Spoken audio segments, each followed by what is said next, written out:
Bienvenue chers téléspectateurs, nous sommes ici à Yverdon-les-Bains. Comme vous pouvez le voir derrière moi, il y a le kiosque à musique tout près du parc.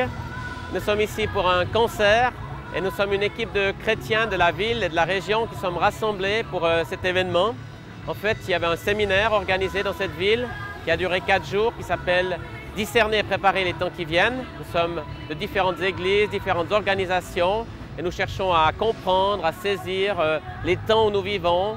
Puis nous voulons aussi montrer à la ville que nous sommes là. C'est pourquoi nous avons organisé ce concert en plein air et chanter dans cette ville que Dieu est vivant, que Dieu existe aujourd'hui et puis qu'il y a des gens qui croient et qui sont là pour cette raison-là.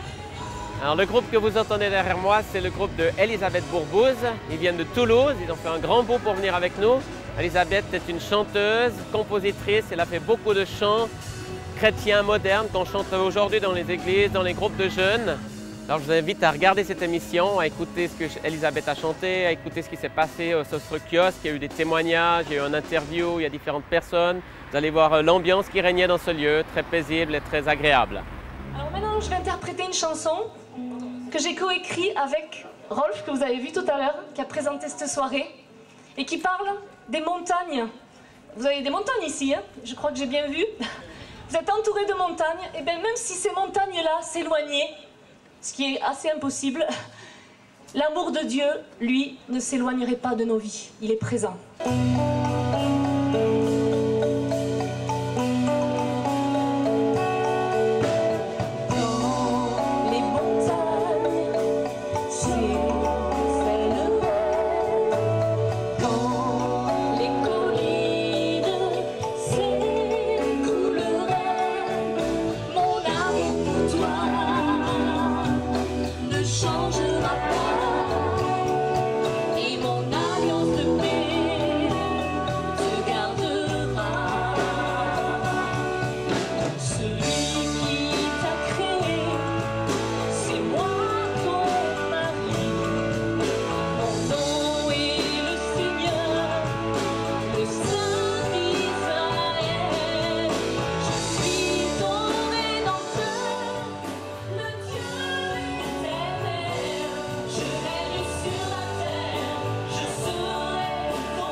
Que pensez-vous de ce type de concert sur la place publique? Alors, je trouve qu'il devrait y en avoir plus souvent, qu'il devrait y avoir plus de monde et qu'on devrait être mieux informé. Bah, c'est sympa, plutôt. Ah, moi j'aime bien. Et puis j'aime bien voir surtout la réaction des gens qui regardent. Et moi je trouve ça une bonne initiative parce que ça met en tout cas un peu hors des murs d'église les gens qui osent quand même vivre leur foi et puis la joie aussi de croire, quoi. Et puis de partager ça avec le vent, avec les passants, avec tous ceux qui seront ici autour, voilà.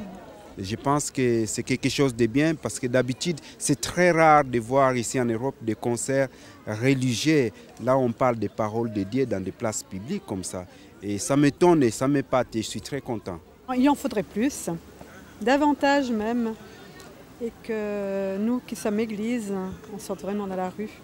Et j'ai commencé par donner une pomme à un gars de la rue, une seule pomme. Aujourd'hui, eh bien, on est le mois de juillet. Au mois de juillet, on va distribuer, passer 500 repas chauds à tous les amis de la rue qui sont dans la ville de Bienne.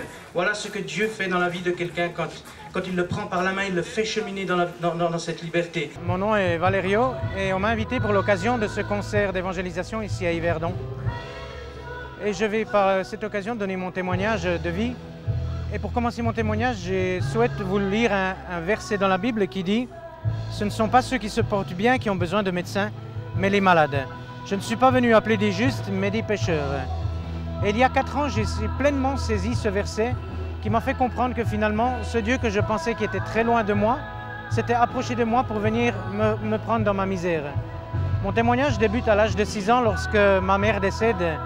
Et très rapidement, eh bien, j'ai commencé à chercher l'amour qu'il me manquait à la maison dans les rues de la ville de Bienne, donc ma ville natale. Et je suis tombé dans des combines de drogue, de vol, d'alcool. Et très rapidement, à l'âge de 14 ans, j'ai eu ma première inculpation pour trafic de drogue, ce qui a permis finalement de stopper cette descente en enfer, temporairement bien entendu. J'ai entrepris un apprentissage de peintre en bâtiment que j'ai mené jusqu'à bout. Et durant cet apprentissage, eh bien, la drogue dure a commencé à entrer dans ma vie, héroïne, cocaïne et toutes sortes de produits toxiques. Et à l'âge de 31 ans, eh bien, tout était complètement consumé. J'étais malade, hépatite A, B, C, la cirrhose, et tous les organes intérieurs étaient malades. Et c'est à cette époque que les médecins ne me donnaient plus que quelques jours de vie. Et là, j'ai rencontré ce Seigneur qui est venu tendre sa main dans ma misère et qui a commencé à faire un travail dans ma vie. Et je me suis converti à cette époque, il y a 4 ans. Et depuis, eh bien, il y a eu toute une succession de travail, tout un travail qui s'est fait non seulement au plan physique, mais aussi psychique, spirituel. Et puis en 4 ans, eh bien, il y a eu 8 mois d'hospitalisation, il y a eu un long travail qui s'est fait à l'intérieur de moi, il y a eu une transplantation du foie. Et il y a 2 ans, j'ai eu cette transplantation du foie en 2003. Et à cette époque, eh bien, j'ai fait une promesse solennelle à mon Dieu. J'ai fait une promesse solennelle devant les hommes, c'est la promesse de servir ce Dieu qui m'a sorti de ces ténèbres. Le servir dans quoi? Dans les mêmes rues d'où j'étais auparavant. Dans ces rues où les gens sont encore en train de... Je m'excuse de l'expression, mais de crever la gueule ouverte. Mes amis sont encore restés dans les rues.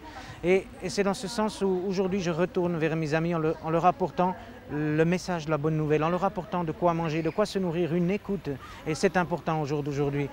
Je vous ai cité tout à l'heure ce verset de Marc 2,17 qui dit « Jésus n'est pas venu pour les bien portants, mais pour les malades et les pécheurs ». Et je pense qu'on doit aujourd'hui se rendre compte que ce Dieu que nous cherchons n'est pas si éloigné finalement de nous. On a toujours l'impression qu'il faut être saint, propre pour s'approcher de Dieu, mais c'est faux. C'est Dieu dans sa sainteté qui a donné son Fils unique à la croix afin qu'il puisse s'approcher de nous et que ce passage finalement se fasse avec Dieu. Ce chemin est libéré pour qu'on puisse s'approcher de ce Dieu qui vient nous sauver, de ce Dieu qui finalement m'a sauvé des ténèbres. Voilà, puissiez-vous rencontrer ce Dieu pour ceux qui ne le connaissent pas encore ce soir. Alléluia!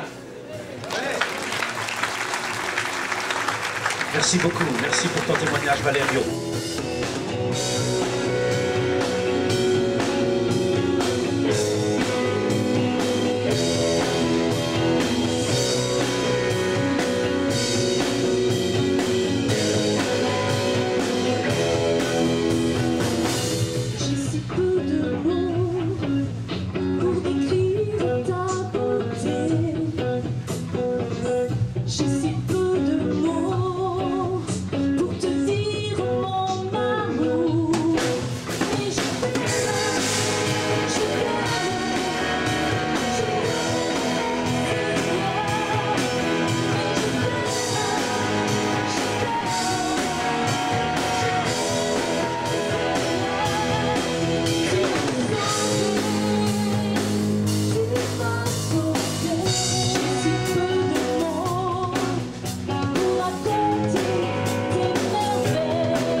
Que pensez-vous du message véhiculé par ce groupe musical? Excellent pour la génération actuelle et pour les enfants, pour nous adultes aussi. Je pense que c'est un message qui est très positif pour tout le monde. Alors ils n'ont pas forcément prononcé un message qu'on pourrait sortir de leur chant, parce que ces chants-là sont surtout des chants qui essayent de dire un peu depuis l'intérieur de ce qu'ils sentent, comment ils aimeraient exprimer leur foi, leur relation avec la vie, avec les choses difficiles, avec la joie aussi, de savoir un peu quel sens a leur vie. Moi, je ressens ça comme ça. Ouais, je crois que c'est un message actuel et il me touche. Je suis assez convaincue, donc forcément j'apprécie pas mal. Je ferai pas forcément toujours la même chose ou comme ça, mais j'aime bien. C'est génial. C'est vraiment super. Le message, c'est vrai que Jésus nous appelle tous à être des témoins, à être des lumières. Moi, je m'appelle Marc Dupéret, j'ai 24 ans puis j'habite à Yverdon. Je suis content de vous parler ce soir quelques minutes aussi de ce que Dieu a fait dans ma vie. Je me suis, en guillemets, converti, comme on appelle en tant que dans le monde chrétien, on dit converti, c'est que j'ai rencontré Jésus-Christ il y a environ 3 ans de ça, 3 ans et demi pour être plus précis. Avant, je voulais vivre sans lui, puis je voulais rien savoir de lui parce que j'estimais que, j'étais plus ou moins rebelle à lui. J'étais rebelle parce qu'en fait, à l'âge de 8 ans et demi, j'étais avec mon père et ma mère, tout allait plus ou moins bien. Et puis un été, quand j'avais 8 ans et demi, on a été chez mon oncle et ma tante. Et puis, je ne vais pas tout rentrer dans les détails parce que ce n'est pas le but, mais pour quelques raisons, mon père s'est engueulé avec ma tante. Ce qui fait qu'ils ont commencé à s'engueuler assez sérieusement. Mon père, il s'est un peu énervé, il a commencé à pousser ma tante un peu violemment. Et puis à ce moment-là, ma tante est partie, puis on croyait que c'était fini, donc tout le monde, on a dit bon, voilà, c'est bon. Et puis tout à coup, ma tante est revenue avec un couteau, et puis devant plus ou moins toute ma famille, elle a assassiné mon père devant tout le monde, quoi. Ce qui fait que ça a fait un choc, parce qu'en plus j'étais pas fils unique, j'avais encore 2 sœurs qui étaient plus petites, mais qui ont quand même vu la scène. Ce qui fait que ça a fait un choc, et puis il n'est pas mort tout de suite, mais il est mort dans l'ambulance. Donc en gros, voilà pourquoi j'étais rebelle à Dieu, puis que je voulais rien savoir de lui. Parce que j'estimais qu'il n'avait pas été là au bon moment, et puis que voilà, quoi, il n'avait rien à faire avec moi.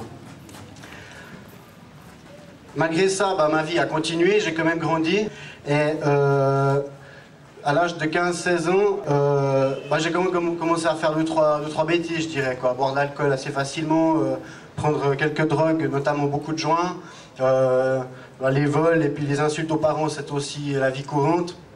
Tout simplement parce que j'étais rebelle et puis que j'avais de la haine contre ma tante. Et puis c'était quelque chose qui m'obsédait et mon seul but finalement c'était de vouloir me venger. Alors, je voulais rien savoir d'autre, mais je voulais simplement me venger. Je me disais ouais mais c'est trop facile, il faut qu'elle paye quoi. Voilà ce que je m'étais dit. Et puis c'est quelque chose bien sûr qui a engendré le fait de boire de l'alcool, de fumer des joints, etc. etc. Ça a duré plus ou moins jusqu'à 22 ans. 21 ans pardon. Jusqu'à cet âge-là, je voulais rien savoir et puis j'étais plus que rebelle. Jusqu'au jour où je me suis retrouvé dans une assemblée chrétienne, dans une soirée chrétienne. Et c'était à Yverdon d'ailleurs, j'habitais à Stavayer à l'époque. Et là, la personne nous parlait des choses qui nous empêchent de nous approcher de Dieu. Des choses qui nous mettent des barrières devant Dieu. Et puis, d'un côté, je savais que Dieu était vivant, je savais que, mais en même temps, j'étais rebelle à lui. Et puis tout à coup, j'ai commencé à comprendre qu'en fait, cette haine que j'avais contre lui, c'était ça qui m'empêchait de m'approcher de lui, puis c'était ça qui me rendait la vie, la vie horrible, quoi. Parce qu'en fait, j'en voulais à ma tante, puis j'ai compris que si je continuais comme ça, ma tante, elle n'aurait pas tué que mon père, elle arriverait à me tuer moi pour finir. Et puis c'est là que j'ai dit, en fait, voilà, quoi. Puis j'ai réalisé que humainement, je n'arriverais pas à pardonner. Et puis ce que je vous raconte, peut-être qu'il y en a qui ont vécu pire. Puis humainement, il y a des choses qu'on n'arrive pas à pardonner. Alors la seule chose que j'ai faite, c'est que je me suis mis devant Dieu.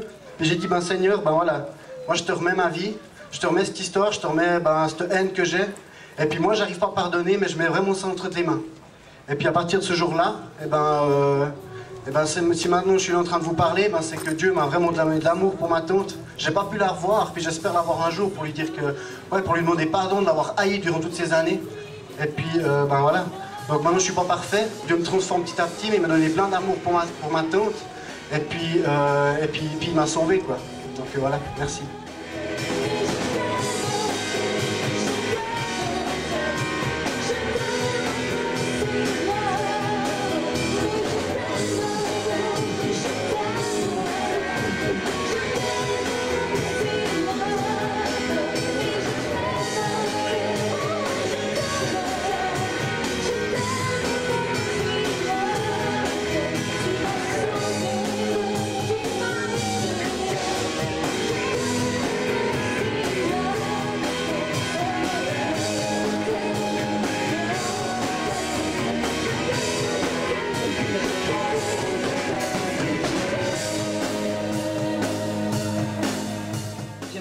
d'abord quelques versets dans le livre des Actes. Quand l'apôtre Paul se promenait de loin en loin pour visiter des villes et parler de l'évangile, notamment il s'est trouvé une fois à Athènes. Alors je lis un petit bout de l'épisode qu'il a traversé là-bas. Il discutait dans la synagogue avec les Juifs et aussi des non-Juifs, mais qui adoraient Dieu, et aussi sur la place publique, chaque jour, avec les gens qu'il pouvait y rencontrer. Quelques philosophes, épicuriens et stoïciens se mirent aussi à parler avec lui. Les uns demandaient « Que veut dire cette jacasse ?» Il semble annoncer des dieux étrangers, déclaraient d'autres en entendant Paul prêcher Jésus et la résurrection. Ils le prirent alors avec eux et le menèrent devant le conseil de l'Aréopage et lui dirent « Est-ce qu'on pourrait savoir quel est ce nouvel enseignement dont tu parles ? Tu nous fais entendre des choses bien étranges et nous aimerions savoir ce qu'elles veulent dire. » Tous les Athéniens, en effet, et les étrangers qui vivaient parmi eux, passaient leur temps presque uniquement à raconter, à écouter les dernières nouveautés.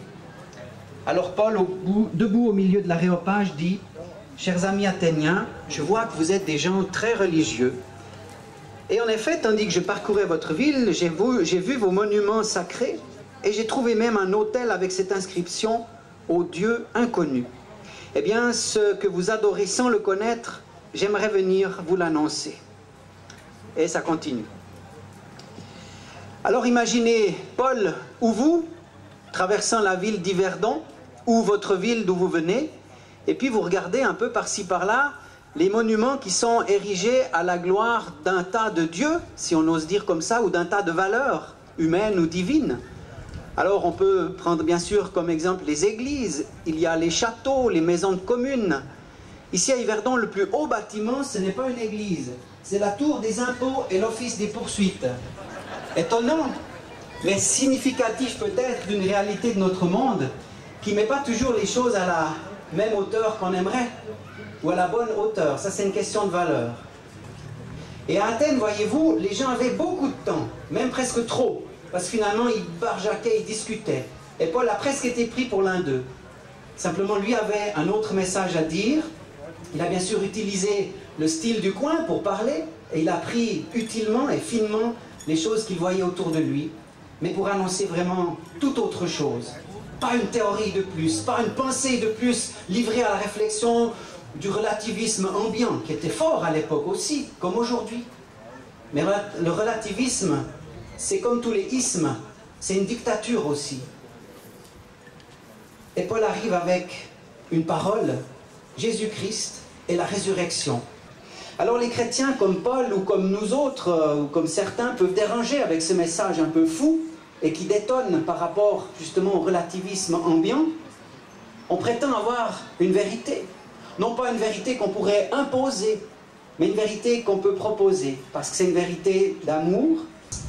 Eh bien, avec cette question peut-être forte, et si c'était vrai? Et si c'était ça la vérité, celle que tout le monde recherche?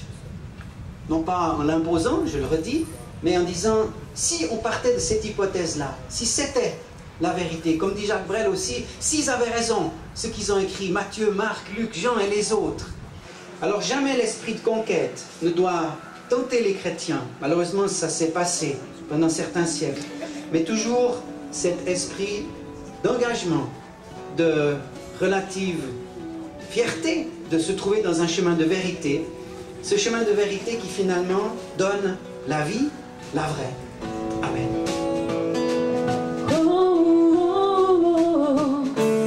Plus près de ton cœur,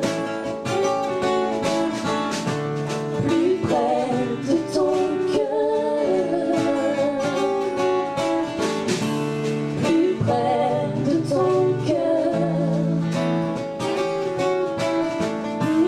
plus près de ton cœur, plus près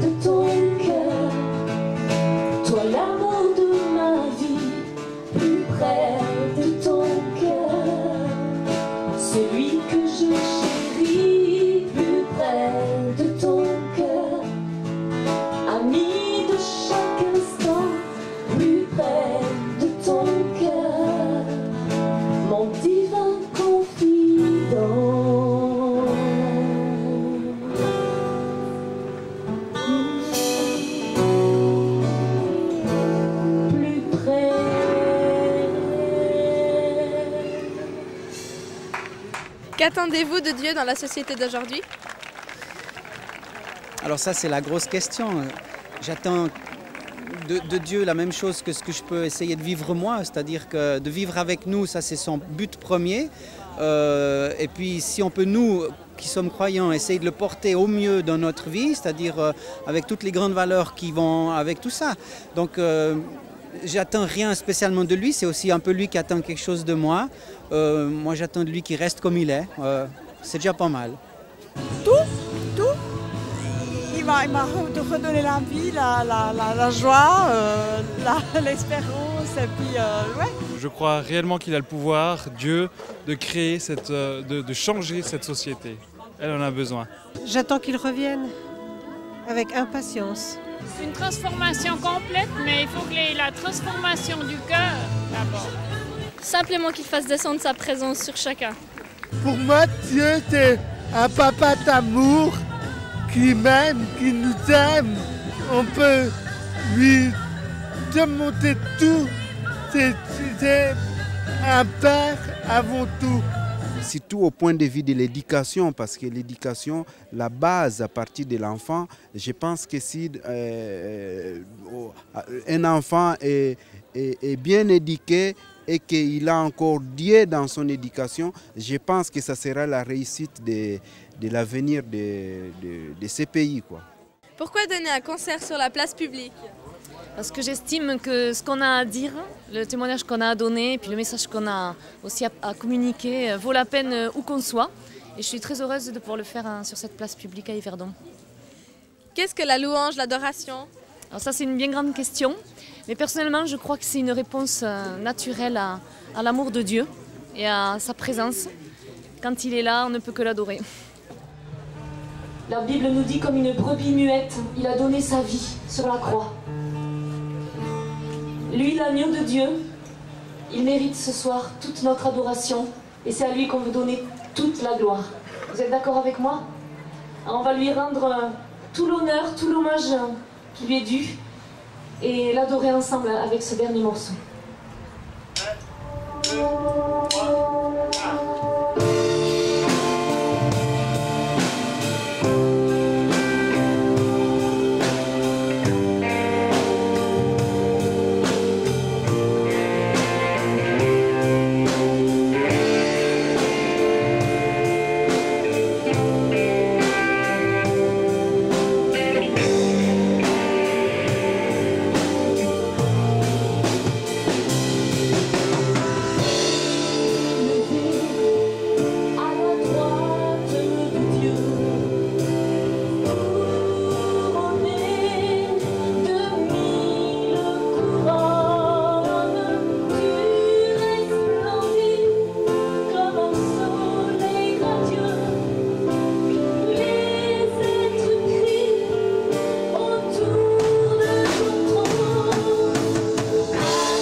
Voyez-vous la place de Dieu dans la société d'aujourd'hui?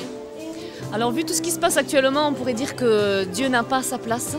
Mais moi je crois que bien au contraire, Dieu a une place fondamentale ainsi que sa parole, puisqu'il nous donne des valeurs morales, des valeurs qui sont sûres et dont la société a bien besoin.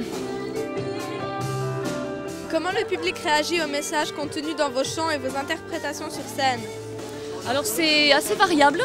Puisque nous avons l'occasion à Toulouse de faire le 21 juin, c'est-à-dire la fête de la musique, tous les ans.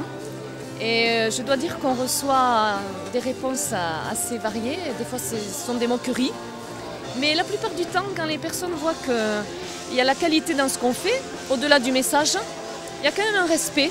Mais il me semble que les gens commencent à être un petit peu plus interpellés par les questions existentielles. Il y a quelque chose qui les amène à une recherche. Bon, je crois que l'insécurité, le terrorisme, des choses comme ça que vit la société les poussent à se poser des questions, des vraies questions, Il me semble que depuis quelques années, puisque ça fait quand même longtemps que je suis dans la musique, même si je ne fais pas énormément de concerts, il me semble que ces dernières années, il s'est passé quelque chose dans la recherche d'une vraie spiritualité, on va dire, et de vraies réponses pour la vie personnelle et pour la société.